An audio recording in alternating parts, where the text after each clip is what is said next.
કોઈ પણ કરે કે રાજુ કરપડાને તો આમ કરશું, ભાજપમાં લઈ લઈશું, લોકડું ઢીકડું કરી લઈશું, એને કહીએ છીએ સુરત દાદા ઉગમણા ઉગવાની બદલે જેથી આથમણા ઉગે ને તેથી સમજો કે રાજુ કરપડા ભાજપનો ખેસ કરે. બાકી નાના નાના લંબુરિયાઓ જે ગામો કામ દલુડિયાઓ ફરે છે એને ખબર જ નથી કે એનો ગુરુ અડધી રાતે મારાથી પીવે છે, એ ખબર જ નથી.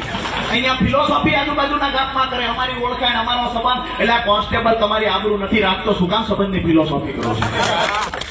એક પણ કાયદો જાણતા નથી, એક પણ નિયમથી વાકેફ નથી, અધિકારીને ખખડાવીને કઈ શકવાની તાકાત નથી. આવા લોકો સત્તામાં બેઠા છે, એને પણ કહીએ છીએ આપણા મૂળી તાલુકાનું ભલું કરવું છે, આવો સૌ સાથે મળીને ખેડૂતો માટે લઈએ. આ શબ્દ છે ભારતીય જનતા પાર્ટીના રંગે રંગાયેલા રાજુભાઈ કરપડાના. આમ તો એમનું એવું કહેવું છે કે સૂરજ દાદા જે દિવસે આથમણે ઉગશે એ દિવસે હું ભારતીય જનતા પાર્ટીનો ખેસ પહેરીશ. ન તો આજે સૂરજ દાદા આથમણે ઉગ્યા છે, તેમ છતાં પણ રાજુ કરપડાના ગળામાં અત્યારે ભાજપનો ખેસ જોવા મળી રહ્યો છે. રાજુ કરપડાની રણનીતિ શું છે, રાજનીતિ શું છે, ક્યાંથી ચૂંટણી લડી શકે છે, એ દરેક વિષયને લઈને આજે વિગતે વાત કરીએ. નમસ્કાર, હું હંસિની અને તમે જોઈ રહ્યા છો નિર્ભય ન્યૂઝ. ગુજરાતની રાજનીતિનો એક નિયમ છે કે જો તમે વિપક્ષમાંથી અવાજ ઉઠાવો છો, એ બાદ ભારતીય જનતા પાર્ટીમાં જોડાઓ છો, પછી એક જ વાત હોય છે ભાજપની ભક્તિ. ન તો તમે જે તે મુદ્દા ઉઠાવતા આવ્યા છો એને લઈને કોઈ આંદોલન થાય, ન તો એની સામે સરકારની સામે પડાય. આની પહેલા આપણે એક ઉદાહરણ જોયું હતું વિરમગામના ધારાસભ્ય હાર્દિક પટેલનું. પાટીદાર આંદોલનનો મુખ્ય ચહેરો, પાટીદાર સમાજ માટે અવારનવાર મેદાને આવવું, પણ જ્યારથી ભાજપના રંગે તેઓ પણ રંગાયા છે ત્યારથી કયું આંદોલન અને કયો પાટીદાર સમાજ. આજે કાંઈક રાજુ કરપડા સાથે પણ એવું જ થયું છે.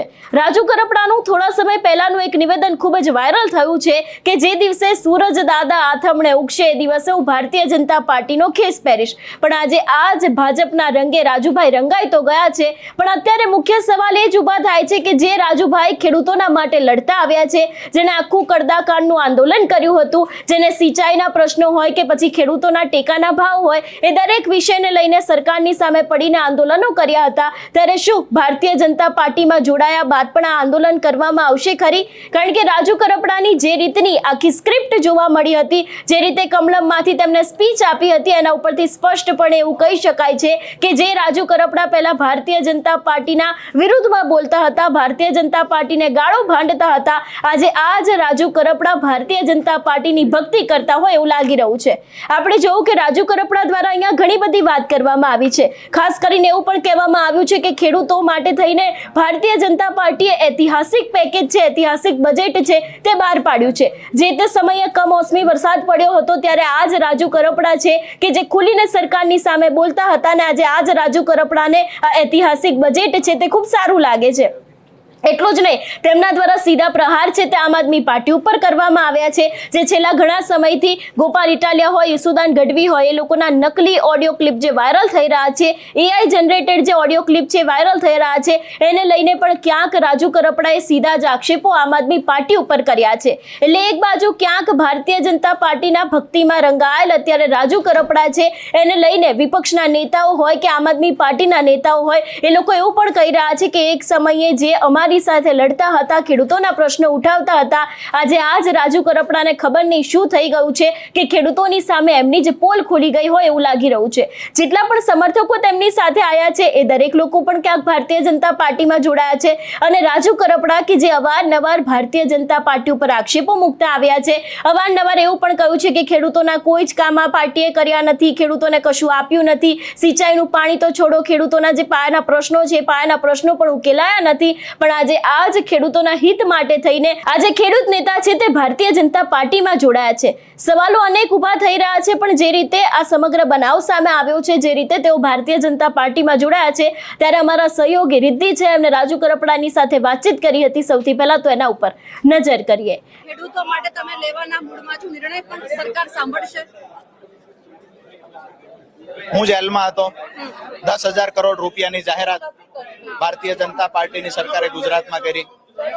આઝાદીના આટલા વર્ષ પછી પહેલી વખત 10,000 કરોડ રૂપિયાની જાહેરાત થઈ છે. તમે સર્ચ કરશો તો પણ જાણવા મળશે. વાત કરીએ હળદરની જે કડદા પ્રથા સામેની લડાઈ, વર્ષો જૂની પ્રથા હતી, એની સામે રાજુ કરપડા અને ખેડૂતો લડ્યા. સરકારે ખેડૂત હિતમાં નિર્ણય લઈ કડદા પ્રથા નાબૂદ કરી. તો ક્યાંક ને ક્યાંક યોગ્ય પ્લેટફોર્મ પર રજૂઆત થાય તો પરિણામ મળે, પણ રોજે રોજ આંદોલન કરી રોજે રોજ ખેડૂતને ઉશ્કેરવા એનાથી પરિણામ નથી મળતું.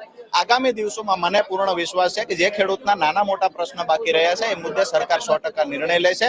અને ભારતીય જનતા પાર્ટીની સરકારે અત્યાર સુધી જે ખેડૂતોની રજૂઆત યોગ્ય પ્લેટફોર્મ પર થઈ છે ત્યાં 100% પરિણામલક્ષી નિર્ણયો પણ લીધા છે.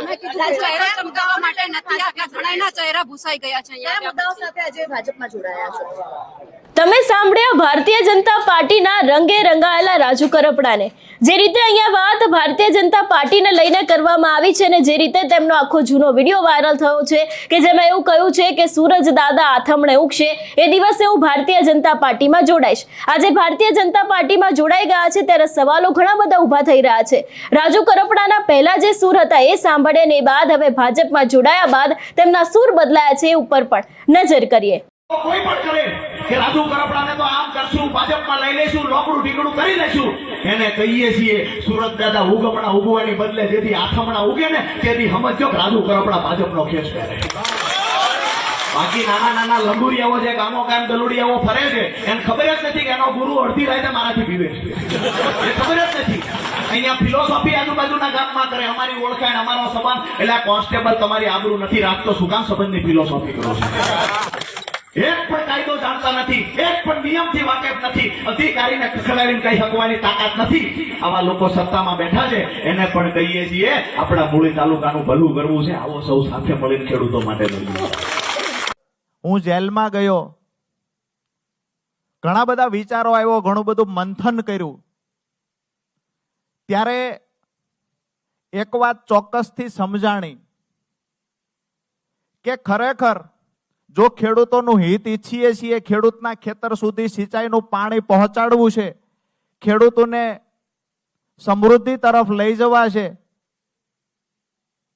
તો સત્તા પક્ષની સામે રહી માત્ર આંદોલનો કરી જિંદાબાદ મુર્દાબાદના નારાઓ બોલાવી અને સતત સરકારનો વિરોધ કરીને ખેડૂતનું હિત નહીં કરી શકાય. ચોક્કસથી આપણો ચહેરો ચમકાવી શકાય. સરકારની સામે, સત્તાની સામે રોજે રોજ આંદોલનો કરી આપણો ચહેરો ચમકાવી શકાય, પણ જે લોકોની પીડા છે એ પીડાને કાયમી ધોરણે નિરાકરણ લાવવું હોય તો નિર્ણય સત્તામાં રહેલી પાર્ટીએ કરવાનો હોય છે. અને સત્તામાં રહેલી પાર્ટીને જ્યારે સામે બાયો ચડાવી, સિંગડા માંડી અને રજૂઆત કરવી અને ખેડૂતોનું હિત કરવા પ્રયત્ન કરતા હોય એવું દેખાડવું, એના કરતા મને એવું લાગ્યું ખેડૂતોનું જો હિત જ કરવું છે, દરેક ખેતર સુધી સિંચાઈનું પાણી પહોંચાડવું છે, તો ભારતીય જનતા પાર્ટીની સરકાર છે ને એની સાથે જોડાઈને મારા ખેડૂતોને સમૃદ્ધિ તરફ લઈ જઈએ. જોવાનું રહેશે કે હવે ભાજપમાં જોડાયા બાદ પણ રાજુ કરપડા ખેડૂતોના સવાલોને ઉઠાવશે કે કેમ. આ સમગ્ર વિષયને લઈને તમારો શું અભિપ્રાય છે અમને કમેન્ટ કરીને ચોક્કસથી જણાવજો.